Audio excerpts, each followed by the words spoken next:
వలయంలో కొట్టుమిట్టాడుతున్న వాళ్ళు, లక్షల్లో అప్పులున్న వాళ్ళు, లేదా తరచూ అప్పులవుతున్న వాళ్ళు ఎవరైనా సరే అమావాస్య రోజు నల్ల ఆవాలకు సంబంధించిన ఒక శక్తివంతమైన పరిహారం పాటిస్తే క్రమక్రమంగా మీ అప్పులన్నీ తీరిపోతాయని రహస్య తాంత్రిక పరిహార శాస్త్రంలో చెప్పడం జరిగింది.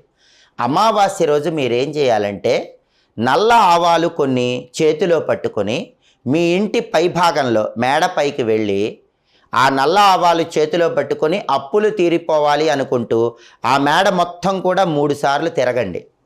ఒకవేళ మేడ లేని వాళ్ళు ఎవరైనా ఉన్నట్లయితే అమావాస్య రోజు రాత్రిపూట 3 రోడ్ల కూడలి దగ్గరకు కానీ 4 రోడ్ల కూడలి దగ్గరకు కానీ వెళ్ళండి. ఆ కూడలి దగ్గర 3 సార్లు చుట్టూ తిరగండి. అలా తిరిగిన తర్వాత చేతిలో ఉన్నటువంటి నల్ల ఆవాలు ఒక్కొక్క దిక్కుకు విసిరేయాలి. అలా విసిరేస్తే క్రమక్రమంగా మీ అప్పులన్నీ తీరిపోతాయని రహస్య తాంత్రిక